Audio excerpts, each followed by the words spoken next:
हमारे आदिवासी भाई, हमारे वो हिंदू भाई जो कॉन्स्टिट्यूशन के ऊपर, B.R. अम्बेडकर के ऊपर, गांधी के ऊपर जो बिलीव रखते हैं, ट्रस्ट करते हैं, वो लोगों ने हमारी हिजाबी बहनों का साथ दिया है। आप जानते हैं इस हिंदुस्तान के अंदर जब कभी भी इस तरीके से हिंदुस्तान का सालिमियत को ठेस पहुंचाने की कोशिश कर रहे थे, उस वक्त सारी कम्युनिटीज एक तरफ होकर जो हिंदुस्तान के लिए अपनी आवाज़ बुलंद की है। मैं आपको आखिर में ये पैगाम देना चाहता हूँ कि नफ़रत का जवाब नफ़रत नहीं है। कुछ लोग हमें ये तय है कि ये लोग हमें प्रोवोक करेंगे, हम प्रोवोक होना नहीं है। ये तय है कि ये लोग हमें बांटेंगे, मज़हब के नाम पे, लैंग्वेज के नाम पे, रीजन के नाम पे हमें बांटेंगे, हम बांटेंगे नहीं। ये तय है कि हिंदुस्तान को गॉडसे और सावरकर के नक्शे कदम पे ले जाने की कोशिश ये लोग करेंगे, और हम लोग ना होने देंगे ना करने देंगे। ये तय है कि हिंदुस्तान के अंदर ये हिंदुस्तान को दो हिस्सों में बांटने की ये पूरी कोशिश करेंगे।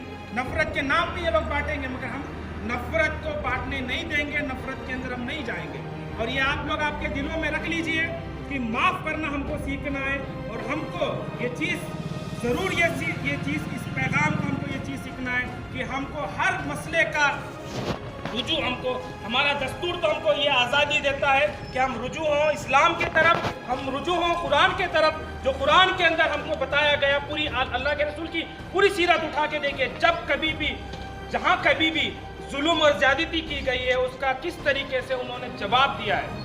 आप अगर नफ़रत का जवाब अगर नफ़रत के साथ देंगे, आप अगर जवाब उसका शिद्दत पसंदी के साथ देंगे, तो वो लोग अपने मकसद में कामयाब हो रहे हैं। वो चाहते हैं कि आपको प्रोवोक करें, वो चाहते हैं कि आपको शिद्दत पसंदी की तरफ लेके जाएं, मगर हमको शिद्दत तरफ नहीं जाना है। हमको पूरा मन तरीके से दस्तूर के पूरे लिमिट्स के अंदर रहते हुए हमको हमारी आवाज़ बुलंद करनी है, जब क्योंकि हम पिछले 70-80 साल से करते आ रहे हैं। इंशाल्लाह वही चीज़ हमको करनी चाहिए।